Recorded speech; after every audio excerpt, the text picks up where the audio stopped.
Unit 1. Fundamentals of Second Language Acquisition. Second language acquisition refers to the process of learning a second language when the first language has been learned. First language, mother tongue, and native language refers to the first language a child acquires. Non-native language and second language refers to any language learned after the first language. Second language acquisition is divided in two ways: foreign language learning and second language acquisition. Foreign language learning refers to the learning process in the environment of one's native language. And the second language acquisition is the process of learning a second language in which environment the target language is spoken. Unit 2. The role of the first language. There's a sequence that babies follow in order to produce language. First is involuntary crying, babbling, producing content words, and lastly, telegraphic sentences. Metalinguistic awareness is the ability of treating language separated. Metalinguistic awareness is the ability of treating the language as an object separated from the meaning it conveys.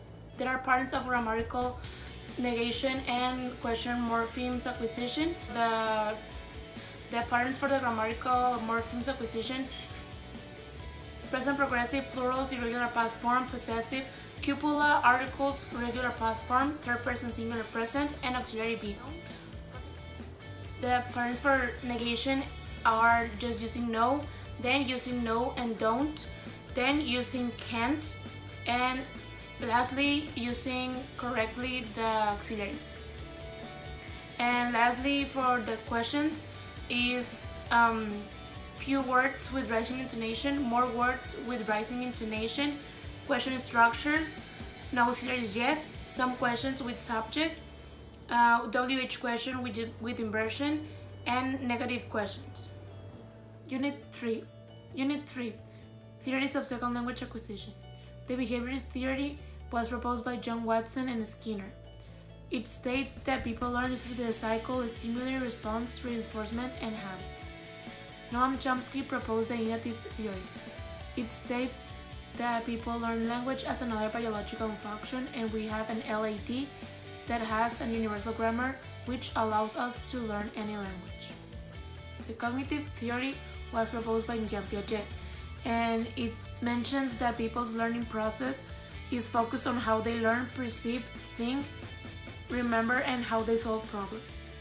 Finally, the socioculturalist theory was proposed by Lev Vygotsky, and he mentioned that social interaction is very important as well as personal interaction for improvement in language learning.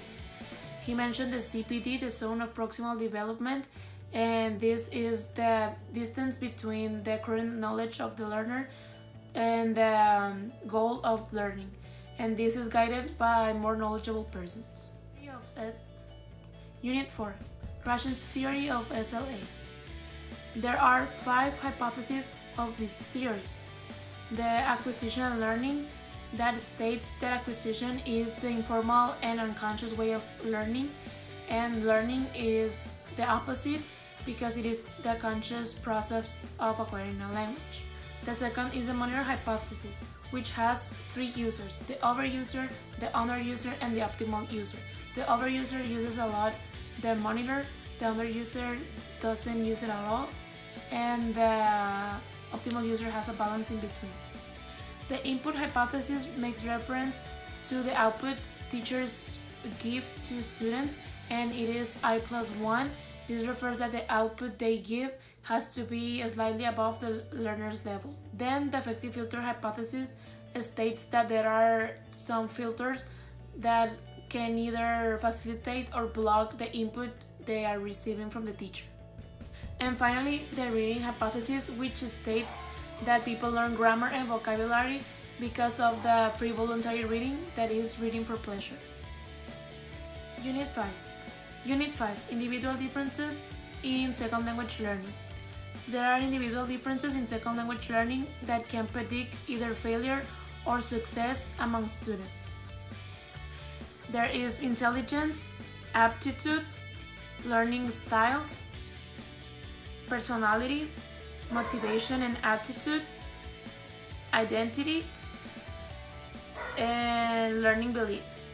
The critical age hypothesis states that there's a certain period of time in which a learner is open to learning a language, and if you didn't learn it that in that period, it will be hard. Unit 6. Learner language. There are two types of analysis: error analysis and contrastive analysis. Contrastive analysis examines the differences between two languages in order to identify problem areas for language learners.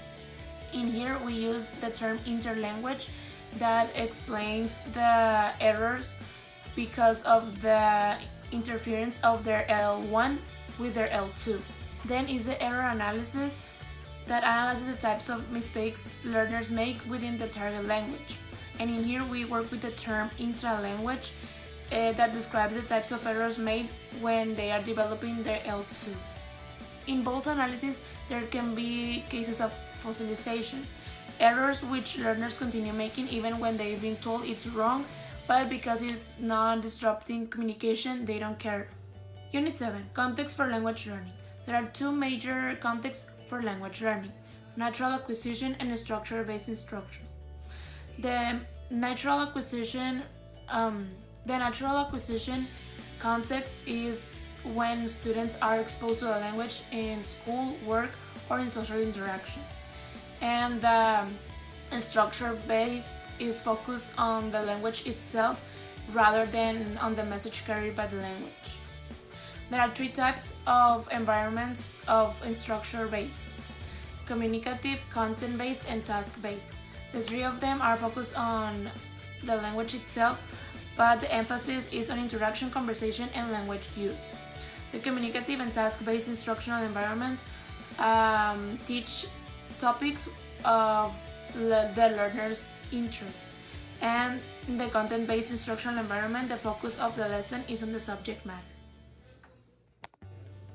This course helped me because I got to know new terms and different ways of seeing the language, and to know that there is not just one way of teaching, there are various, and we can implement those in our classrooms when we teach.